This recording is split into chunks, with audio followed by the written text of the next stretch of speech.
Friends, আশা করি আপনারা সবাই ভালো আছেন। আপনাদের সবার ভালোবাসা নিয়ে কিন্তু আমরা দুজনে আবার চলে এসেছি একটা দারুণ নতুন ভিডিও দিয়ে।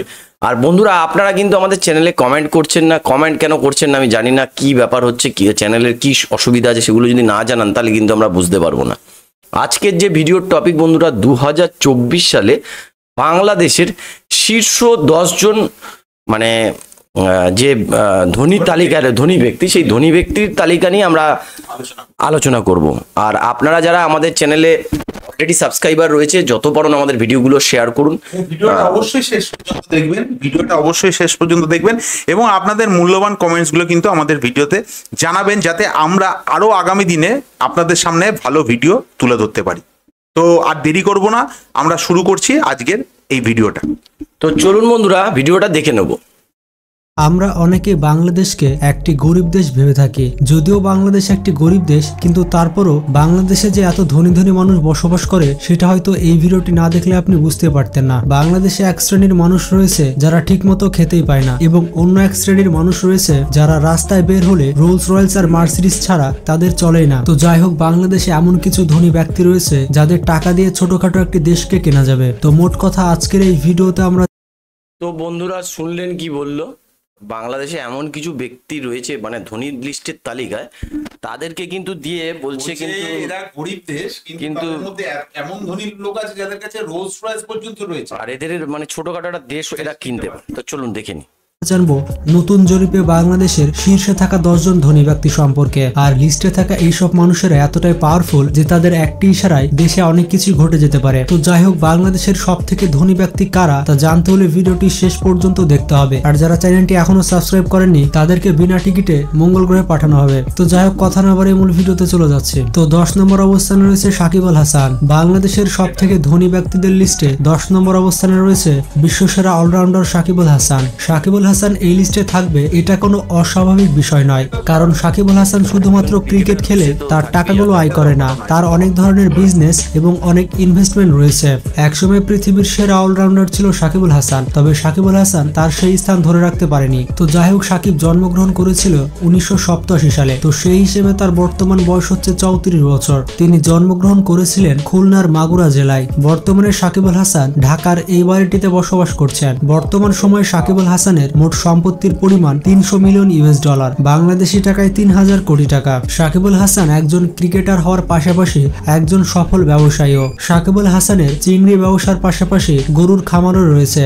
সাকিব আল হাসানের দেশ বিদেশ মিলে মোট 75টি রেস্টুরেন্ট রয়েছে। এছাড়াও তিনি বিভিন্ন পণ্যের ব্র্যান্ড এন্ডোর্সমেন্ট করে থাকে, আর বিভিন্ন পণ্যের ব্র্যান্ড এন্ডোর্সমেন্ট করার জন্য তিনি কোটি টাকা চার্জ করে থাকেন। তো এক নজরে সাকিব আল হাসানের গাড়ির কালেকশনগুলো দেখে আসি। সাকিবের প্রথম গাড়িটি হচ্ছে নিশান ব্লুবার্ড, যার মূল্য 30 লক্ষ টাকা। এছাড়া সাকিবের কাছে রয়েছে ফোর্ড কোম্পানির একটি গাড়ি। সাকিবের তৃতীয় গাড়িটি হচ্ছে মার্সিডিজ বেঞ্জ 350। এই গাড়িটি সাকিব আল হাসান তার স্ত্রীকে গিফট করেছে, বাংলাদেশি টাকায় 2,10,00,000 টাকা। সাকিবের 4 নম্বর গাড়িটি হচ্ছে BMW 7 সিরিজ, যার মূল্য বাংলাদেশি টাকায় 2,50,00,000 টাকা। তো এরপর 9 নম্বর অবস্থানে রয়েছে রাগিব আলী। বাংলাদেশের সেরা 10 জন ধনী ব্যক্তির লিস্টে 9ম অবস্থানে রয়েছে বিখ্যাত ব্যবসায়ী রাগিব আলী। তিনি জন্মগ্রহণ করেছিলেন সিলেটে 1938 সালে। তো সেই হিসেবে তার বর্তমান বয়স হচ্ছে 85 বছর। রাগিব আলী তার পড়াশোনা শেষ করেছেন ইংল্যান্ড থেকে। তার পিতা ছিলেন একজন সামান্য কাঠুরিয়া। রাগিব আলী আজকে যে পজিশনে এসেছেন তা তিনি অর্জন করেছেন কঠোর পরিশ্রমের মাধ্যমে। বাংলাদেশের চায়ের বেশিরভাগ চাহিদাই রাগিব আলীর কোম্পানি মিটিয়ে থাকে। বর্তমান সময়ে রাগিব আলীর মোট সম্পত্তির পরিমাণ 310 মিলিয়ন ইউএস ডলার। মোটামুটি দেখতে পেলেন যে রাগিবুল আলী যার কথা বলছেন, তিনি কিন্তু একটা কাঠুরের ছেলে ছিলেন, ইংল্যান্ড থেকে বললো পড়াশোনা করেছে। সব থেকে বড় ব্যাপার, অনেকেই হয়তো জানে না যে শুধু ভারতে নয়, বাংলাদেশের পার্বত্য অঞ্চল মানে বাংলাদেশের উত্তর দিকে প্রচুর পরিমাণে চা উৎপন্ন। চাটা কিন্তু বেশ বাংলাদেশে উৎপন্ন হয়, সেটার কথা কিন্তু বললো। চলুন দেখি। বাংলাদেশি টাকায় 3100 কোটি টাকা। রাগিব আলী শুধুমাত্র সম্পত্তি অর্জন করেননি, এর পাশাপাশি তিনি গড়েছেন অসংখ্য শিক্ষা প্রতিষ্ঠান। এছাড়াও তিনি অনেক ধর্মীয় প্রতিষ্ঠান তৈরি করেছেন। বর্তমানে রাগিব আলীর বিশাল বিশাল 4টি চায়ের বাগান রয়েছে। তার এক একটি চায়ের বাগানের মূল্য 300 কোটি টাকা। তবে রাগিব আলীর নামে বিভিন্ন অভিযোগও রয়েছে। এছাড়াও তার নামে বিভিন্ন মামলাও রয়েছে। আর এমনটাও শোনা যায় তিনি নাকি তার সকল সম্পত্তি জালিয়াতির মাধ্যমে অর্জন করেছেন। এরপর 8 নম্বর অবস্থানে রয়েছে ইকবাল আহমেদ। বাংলাদেশের সব থেকে ধনী 10 জন ব্যক্তির লিস্টে 8ম অবস্থানে রয়েছে বিশিষ্ট ব্যবসায়ী ইকবাল আহমেদ। তিনি হচ্ছেন একজন ব্রিটিশ বাংলাদেশি ব্যবসায়ী। তিনি 1956 সালে বাংলাদেশের সিলেট জেলায় জন্মগ্রহণ করেন। তো সেই হিসেবে তার বর্তমান বয়স হচ্ছে 66 বছর। বর্তমান সময়ে তার মোট সম্পত্তির পরিমাণ 350 মিলিয়ন ইউএস ডলার, বাংলাদেশি টাকায় 3500 কোটি টাকা। তবে বাংলাদেশের ধনী ব্যক্তিরা তাদের অ্যাকচুয়াল সম্পত্তি কখনোই প্রকাশ করে না, কারণ তাদের সম্পত্তির উপরে সরকারকে ট্যাক্স দিতে হয়। ইকবাল আহমেদ শুধুমাত্র চিংড়ি ব্যবসা করে এত কোটি টাকার মালিক হয়েছেন। তিনি এত বড় ব্যবসায়ী হওয়ার পরেও তার নামে কোনো অভিযোগ নেই। বলা হয়ে থাকে তিনি সঠিক পথেই তার এত সম্পদ অর্জন করেছেন। বর্তমানে ইকবাল আহমেদ লন্ডনে বসবাস করছেন। তার কোম্পানির নাম হচ্ছে সিমার এবং ইপকো ব্র্যান্ড। ইকবাল আহমেদ ব্রিটিশ বাংলাদেশি ব্যবসায়ীদের মধ্যে প্রথম স্থানে রয়েছেন। তার ব্যবহৃত প্রথম গাড়িটি হচ্ছে BMW 7 সিরিজ এবং ব্রিটিশ বিখ্যাত রোলস রয়েলস ঘোস্ট, যেটি কিনা বলিউডের বড় বড় সুপারস্টাররা ব্যবহার করে থাকে। 7 নম্বর অবস্থানে রয়েছে মহিউদ্দিন খান আলমগীর। বাংলাদেশের সেরা 10 জন ধনী ব্যক্তির লিস্টে 7ম অবস্থানে রয়েছে মহিউদ্দিন খান আলমগীর। তিনি একজন সাবেক সরকারি কর্মকর্তা। এছাড়া তিনি একজন লেখক, মাননীয় সংসদ সদস্য এবং সমাজসেবক। 2012 সাল পর্যন্ত তিনি বাংলাদেশের স্বরাষ্ট্রমন্ত্রী ছিলেন। তিনি জন্মগ্রহণ করেছেন 1942 সালে। তিনি বিভিন্ন টপিকে অনেক চর্চার বিষয় হয়ে সোশ্যাল মিডিয়াতে আসেন। বর্তমান সময়ে তার মোট সম্পত্তির পরিমাণ 410 মিলিয়ন ইউএস ডলার, বাংলাদেশি টাকায় 4100 কোটি টাকা। সম্পদের দিক থেকে তিনি লিওনেল মেসির থেকেও 10 মিলিয়ন ডলার এগিয়ে রয়েছে। তবে তার বিরুদ্ধে বিভিন্ন অবৈধ অভিযোগ রয়েছে। এরপর 6 নম্বর অবস্থানে রয়েছে গিয়াসউদ্দিন আল মামুন। বাংলাদেশের শীর্ষ 10 ধনী ব্যক্তিদের লিস্টে 6 নম্বর অবস্থানে রয়েছে গিয়াসউদ্দিন আল। সময়ে তার মোট সম্পত্তির পরিমাণ 460 মিলিয়ন ইউএস ডলার, বাংলাদেশি টাকায় 4600 কোটি টাকা। তবে তার বিরুদ্ধেও বিভিন্ন অবৈধ অভিযোগ রয়েছে। তাছাড়া শেয়ার বাজার লুটপাট এবং অর্থ জালিয়াতি ইত্যাদি মামলা রয়েছে তার নামে। 5 নম্বর অবস্থানে রয়েছে সাইদ আব্দুল হোসাইন। বাংলাদেশের শীর্ষ 10 ধনী ব্যক্তিদের লিস্টে 5ম অবস্থানে রয়েছে সাইদ আব্দুল হোসাইন। তিনি হচ্ছে বাংলাদেশের একজন রাজনীতিবিদ এবং ব্যবসায়ী। তিনি পরপর 4 বার নির্বাচিত সংসদ সদস্য। 2009 সালে তিনি যোগাযোগ মন্ত্রী ছিলেন। তিনি জন্মগ্রহণ করেছেন 1971 সালে বাংলাদেশের মাদারীপুর জেলায়। মজার ব্যাপারটি হচ্ছে তিনি প্রথমে চাকরিজীবী ছিলেন, পরবর্তীতে তিনি একজন ব্যবসায়ী হয়ে যান। তিনি সাসকো গ্রুপের প্রতিষ্ঠাতা। 2012 সালে পদ্মা সেতুর দুর্নীতিতে বিশ্ব ব্যাংক তাকে অভিযুক্ত করেছিল। এছাড়া বিভিন্ন খবরে উঠে এসেছে তিনি বিভিন্ন দুর্নীতির সাথে জড়িত আছেন এবং বর্তমান সময়ে তার মোট সম্পত্তির পরিমাণ 1 বিলিয়ন ইউএস ডলার, বাংলাদেশি টাকায় 10,000 কোটি টাকা। এরপর 4 নম্বর অবস্থানে রয়েছে সজীব ওয়াজেদ জয়। বাংলাদেশের শীর্ষ 10 ধনী ব্যক্তিদের লিস্টে 4র্থ অবস্থানে রয়েছে বিজ্ঞানী সজীব ওয়াজেদ জয়। তবে তার কোনো আবিষ্কার না থাকা সত্ত্বেও তিনি কিন্তু একজন বিজ্ঞানী। তিনি বাংলাদেশের মাননীয় প্রধানমন্ত্রী শেখ হাসিনার সুপুত্র এবং বর্তমান সময়ে তার মোট সম্পত্তির পরিমাণ 1.5 বিলিয়ন ইউএস ডলার বা 15,000 কোটি টাকা। তবে সজীব ওয়াজেদ জয় এত কোটি টাকার মালিক কিভাবে হলেন তার রহস্য এখনো সমাধান হয়নি। সজীব ওয়াজেদ জয় বিভিন্ন লাক্সারিয়াস গাড়ি ব্যবহার করে থাকেন। তার কালেকশনের অন্যতম একটি গাড়ি হচ্ছে BMW 7 সিরিজ। এছাড়াও তিনি বেশ কয়েকটি বিলাসবহুল গাড়ি ব্যবহার করে থাকেন। এরপর 3 নম্বর অবস্থানে রয়েছে তারেক রহমান। বাংলাদেশের শীর্ষ 10 ধনী ব্যক্তিদের লিস্টে 3য় অবস্থানে রয়েছে তারেক রহমান। তিনি হচ্ছে খালেদা জিয়ার সুপুত্র।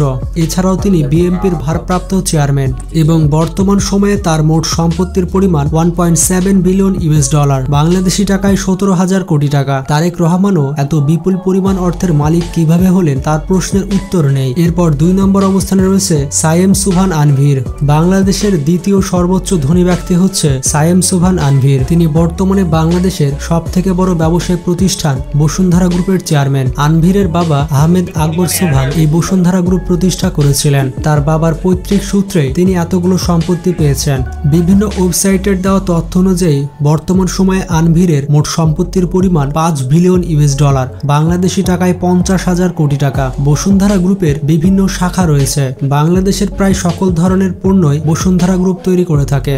বলা হয়ে থাকে আনভীরের বাসা বাংলাদেশের সবথেকে লাক্সারিয়াস বাড়ি এবং তার এই বাড়িটি তৈরি করতে খরচ করা হয়েছে প্রায় 1000 কোটি টাকা। তার গার্লফ্রেন্ড মুনিয়া আত্মহত্যা করার পরে তিনি বেশ চর্চার বিষয় হয়ে যান। তাছাড়া তার কত গার্লফ্রেন্ড রয়েছে তার লিস্ট কিন্তু শেষ করা যাবে না। মজার ব্যাপারটি হচ্ছে আনভীরের একটি প্রাইভেট জেট প্লেনও রয়েছে। রয়েছে। বাংলাদেশের হাতে গোনা কয়েকজন ব্যক্তি রয়েছে যারা প্রাইভেট জেট প্লেন ব্যবহার করে থাকে। তিনি বিভিন্ন দেশে ঘুরতে গেলে তার প্রাইভেট জেট প্লেন নিয়ে যান। তিনি হচ্ছে বাংলাদেশের অন্যতম বিখ্যাত একজন ব্যবসায়ী, তাই তাকে বিভিন্নভাবে সুরক্ষা দেওয়া হয়ে থাকে। আনভিরের কালেকশনে এমন এমন সব গাড়ি রয়েছে যেগুলো দেখলে আপনি নিজের চোখকে বিশ্বাস করতে পারবেন না। তার কালেকশনে প্রথম গাড়িটি হচ্ছে নিশান জিটিআর, যেটি কিনা বাংলাদেশের রাস্তায় চলা অন্যতম সেরা একটি সুপারকার। জাপানিজ এই মাস্টারপিসের রেস ট্র্যাকে কোনো তুলনাই হয় না। এমনকি কাওয়াসাকি নিনজা H2R কেও ড্র্যাগ রোডে হার মানিয়েছে নিশান জিটিআর। এছাড়া তার কাছে রয়েছে মার্সিডিজ বেঞ্জ এস ক্লাস, যার মূল্য 2,35,00,000 টাকা। তার ব্যবহৃত তৃতীয় গাড়িটি হচ্ছে মার্সিডিজ বেঞ্জ 63 AMG, যেটি কিনা মাননীয় প্রধানমন্ত্রী ব্যবহার করে থাকে। এছাড়াও দুবাইয়ের রাজপুত্রের কাছে রয়েছে সোনা দিয়ে তৈরি করা। ভ্যাট যুক্ত করলে এই গাড়িটির মূল্য বাংলাদেশি টাকায় 10 থেকে 12 কোটি টাকা হবে। এরকম 4টি G60 AMG রয়েছে আনভিরের কাছে। এছাড়াও তার লেক্সাস RC নামের একটি গাড়ি রয়েছে। আনভিরের কালেকশনের সব থেকে দামি গাড়িটি হচ্ছে British masterpiece Rolls Royce ghost, যার বেস প্রাইস হচ্ছে ভারতে 8 কোটি টাকা। বাংলাদেশে আনতে হলে আপনাকে 3 থেকে 4 গুণ ভ্যাট দিতে হবে। বলা হয়ে থাকে আনভিরের কালেকশনে প্রায় 3টি রোলস রয়েস ঘোস্ট রয়েছে। বাংলাদেশে সব থেকে কম বয়সে বিলিয়নার হয়েছেন আনভির। এছাড়াও আনভিরের কালেকশনে এতগুলো গাড়ি রয়েছে যেগুলো বললে ভিডিওটি অনেক বড় হয়ে যাবে। তার কালেকশনে দুবাইয়ের রাজার মতো ছোট বড় অনেক গাড়ি রয়েছে। আনভির এমন একজন পার্সন যার একটি গাড়ি এবং একটি নারী দিয়ে কখনোই চলে না। আসলে ভাই পেশা হতো क्या कुछ नहीं होता। এরপর 1 নম্বর অবস্থানে রয়েছে সালমান এফ রহমান। বাংলাদেশের সব থেকে ধনী ব্যক্তি বলা হয় সালমান এফ রহমানকে। তবে অনেকে এখানে কমেন্ট বক্সে ঝগড়াঝাটি করবে যে প্রিন্স মুসা কই। তাদের উদ্দেশ্যে বলে দিই, সময় টিভির এক প্রতিবেদনে দেখানো হয়েছে যে প্রিন্স মুসা বর্তমানে দেউলিয়া, তার কোনো সম্পদ নেই। এর আগে যে সম্পদগুলো দেখানো হয়েছিল সেগুলো সব ভুয়া সম্পদ। তো সেই হিসেবে বাংলাদেশের সব থেকে ধনী ব্যক্তি হচ্ছে সালমান এফ রহমান। তিনি বিশিষ্ট শিল্পপতি এবং একজন সংসদ সদস্য।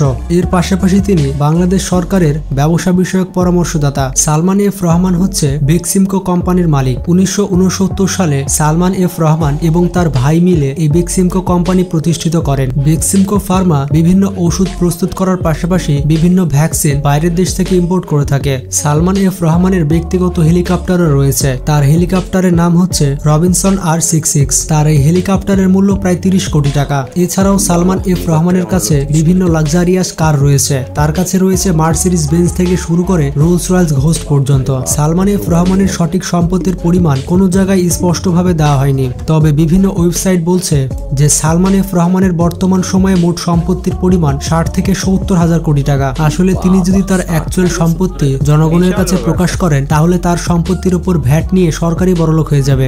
আসলে বাংলাদেশে কোন জায়গাতে ট্যাক্স নেই সেটা আমি বুঝতে পারি না। তো যাই হোক, ভিডিওটি সম্পর্কে আপনার কি মতামত তা কমেন্ট বক্সে জানাবেন। ভিডিওটি ভালো লাগলে বন্ধুদের সাথে শেয়ার করতে পারেন। ভালো থাকবেন, সুস্থ থাকবেন, নিজের খেয়াল রাখবেন। আল্লাহ হাফেজ।